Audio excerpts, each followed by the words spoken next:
भगवते वासुदेवाय। ओम नमो भगवते वासुदेवाय। ओम नमो भगवते वासुदेवाय। ओम नमो भगवते वासुदेवाय।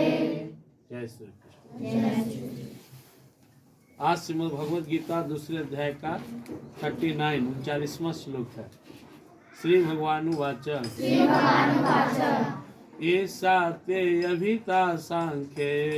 एषा ते अभिता सांख्ये। एषा ते अभिहिता सांख्ये। एषा ते अभिता सांख्ये। एषा ते विहिता सांख्ये। एषा ते अभिता सांख्ये। बुद्धिर्योगे तिवां शृणु। बुद्धिर्योगे तिवां शृणु। बुद्धिर्योगे त्विवां शृणु। बुद्धिर्योगे तिवां शृणु। बुद्ध्या युक्तया पार्थ। बुद्ध्या युक्तया पार्थ। कर्म बन्धं प्रहास्यसि। कर्म बन्धं प्रहास्यसि। पूरा लाइन में लिखेंगे। ते विहिता सांख्ये बुद्धिर्योगे तिवां शृणु। एषा ते अभिता सांख्ये बुद्धिर्योगे तिवां शृणु। बुद्ध्या युक्तया पार्थ कर्म बन्धं प्रहास्यसि।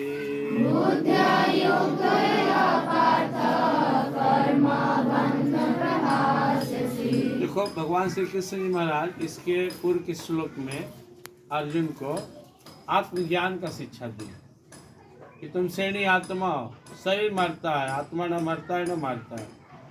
लेकिन अर्जुन तो हम लोग का प्रतिनिधि है। ये जो गीता का ज्ञान है हम सब के लिए। भगवान जब यहाँ आए उसमें ढेर ऋषि मुनि संत महात्मा थे। भगवान को पता था कि हमारे जाने के बाद कलयुग आएगा, तो कलयुग के लोग के लिए एक अच्छा पथ प्रदर्शक ज्ञान मार्ग दे दें, इसलिए श्रीमद् भगवद गीता ज्ञान को भगवान प्रकट किए। तो जिसके पास मानसिक रूप से जो थोड़ा कमजोर है, ज्ञान बहुत उत्कृष्ट नहीं है, उसके लिए भगवान ने बुद्धि योग या कर्म योग का मार्ग दिए। उसी के बारे में भगवान बता रहे ऐसा ते अभिहिता सांख्ये। जो तुम्हें मैंने सांख्य योग सुनाया इसके पहले कि तुम श्रेणी आत्मा हो, अजर अमर शाश्वत सनातन आत्मा हो, अब इसी को बुद्धि योगे त्रिवाम शृणु। अब तुम इसको बुद्धि से समझो। आगे भगवान समझाएंगे कैसे सृष्टि की रचना की है। यहाँ एक सत्ता बनाए, प्रकृति को आदेश दिए संसार का संचालन का। मैं अध्यक्षेण प्रकृति स्वीयते सचराचरम हेतु नानेन कौन्तेय जगत भी परिवर्तित। भगवान इस संसार बना करके और उसको चलाने के लिए यहाँ पे इसे सरकार के अंदर में बहुत सारे पदाधिकारी है। ऐसे बहुत सारे भगवान अपने नीचे ब्रह्मा विष्णु महेश देवी देवता आदि रचना किए और वो सभी संसार का संचालन करते हैं। तो यह बुद्धि से सुनना है। बुद्धिया युक्तया पार्थ कर्म बंधम प्रहास्यसि। मनुष्य के पास एक श्रेष्ठ है, उसका नाम है बुद्धि। हम लोग अपने को श्रेष्ठ कहते हैं, क्यों? Elephant, lion and other animals are more powerful than us. They are more have the strength also. But why? Why are the men is the waste of this world? Because we have the wisdom. हमारे पास बुद्धि है, उसके पास उतनी बुद्धि नहीं है। देखा है तो किसी जानवर को कि अपने से कपड़ा पहन लिया हो, घर बना लिया, अपवाद में कुछ पंछी आदि को छोड़ दो। तो हम सबके पास बुद्धि है और इस बुद्धि का सदुपयोग करना है। बुद्धि जो है अगर सही पथ पे ले जाए तो वो बहुत ऊपर पहुंचा देगा। तो फिर में जो स्टूडेंट्स का बुद्धि बढ़िया है, पढ़ाई का मत समझता है, डॉक्टर इंजीनियर बनोगे, ऑफिसर बनोगे। जो नहीं समझता और दूसरे के चक्कर में रहोगे, निगेटिव सोचते रहोगे, परेशान रहोगे, खुद भी भर जिंदगी परेशान रहोगे, माँ बाप और अपने बाल बच्चा को परेशान रखोगे। तो बुद्धि सर्वश्रेष्ठ है और हम सभी बुद्धिमान इसलिए कहलाते हैं क्योंकि मनुष्य है। तो अब बुद्धि से भगवान समझाएंगे जो चीज को उन्होंने आत्मज्ञान में शॉर्टकट में समझा दी कुछ श्लोक में, उसी का विस्तार अब पूरे भगवत गीता में आगे तक सुनते रहोगे। सृष्टि कैसे बना, किन तत्वों से बना। हम सब जो शरीर बाहर से है कपड़ा और हम इसके अंदर में आत्मा, दोनों का रोल कैसे अलग अलग है, कौन कौन तत्व से शरीर बना और आत्मा किस शक्ति से बना, इसी का विस्तार भगवान बताएंगे। जो लोग इसलिए भगवत गीता पढ़ते सुनते रहना है। समझदार के लोग वही 20-25 श्लोक काफी है। मैं श्रेणी आत्मा और चिंतन मनन में डूबा, अपने को पा लिया।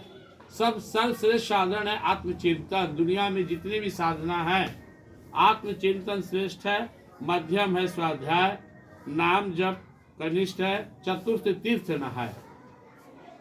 सबसे स्टार्टिंग साधना है जो प्राइमरी क्लास का, जाकर कर्म कांड करना, पूजा पाठ हवन मंदिर तीर्थ स्टार्टिंग है। इससे श्रद्धा जगता है।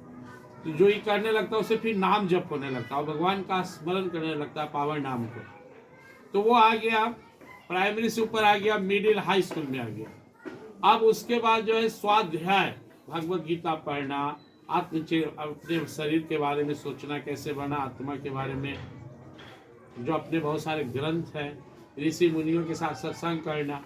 यह थर्ड मतलब ये हो गया ग्रेजुएशन का सबसे टॉप जो है साधन, वो है अपने आत्मचिंतन। एक ही लाइन तो है, मैं शरीर नहीं इसमें रहने वाला दिव्य आत्मा हूँ, मैं आनंद में हूँ, शांति में हूँ, अजय हूँ, अमर हूँ, शाश्वत हूँ, सनातन हूँ, सचेतन हूँ, अविनाशी हूँ, सुख राशि हूँ, घट घट वासी और शिव परमात्मा हूँ। इसको अनुभव करना। ये शरीर में नहीं हूँ, इतना पावरफुल मैं हुआ, इसमें बंद हूँ, अज्ञान में सोया हुआ हूँ। तो अगर ये जाग गया तो फिर ना तो किसी कर्मकांड की आवश्यकता है, ना किसी पूजा पाठ की आवश्यकता है, ना उपवास की आवश्यकता है, ना कहीं भटकने की आवश्यकता है।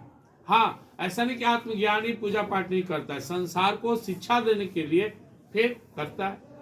लेकिन जिसको आत्मज्ञान हो गया, मान लो घर से भर पेट खा के आया, तो बहुत जोर लगाता है तो एक आधा न कोई उठा लेता है। तो जो आत्मा आनंद में तृप्त हो गया, डूब गया, उसको दुनिया की किसी चीज से कोई प्रयोजन नहीं रहता, बस व्यवहार के लिए वो संसारिक जीवन जीता है। इसलिए तुम सबको जो बचपन से जब से यहाँ पढ़ रहे हो या शिक्षा मिलता है, मैं श्रेणी इसमें रहने वाला दिव्य आत्मा, तो कम से कम कभी भी, मैं तो कहता हूँ जितना देर बाथरूम लैट्रिन में रहो ना, उसी समय चिंतन करो मैं श्रेणी आत्मा हूँ।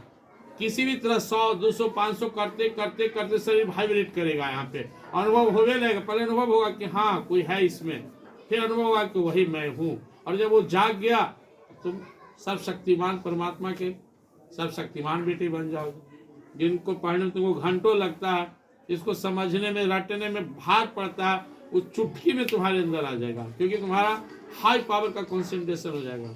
अपना मेटाफिजिक्स कहता है, दर्शन कहता है, साइकोलॉजी कहता है कि हम लोग के 100% में सिर्फ 9% माइंड ही एक्टिव है, जिसको हम लोग कॉन्शियस ब्रेन बोलते हैं, कॉन्शियस माइंड। और 91% सब कॉन्शियस में सोया हुआ है। तुम जो जितना तुम्हें क्षमता उसका 9%, वो भी जो सबसे तेज है। जो कमजोर बच्चा है 5%, 7%, 8% यही यूज करता है। लेकिन जब तुम योग ध्यान करोगे, अपनी शक्ति को जगाओगे, तो 100% यूज करोगे और इस तरह से तुम बहुत ही शक्तिशाली पावरफुल बन जाओगे। इसी चीज को समझना है हम सभी को यहाँ पे। और भगवत गीता का उद्देश्य भी यही है, अपने स्वरूप को जानना, परमात्मा को समझना और अपनी शक्ति को जगाना। जय श्री कृष्ण।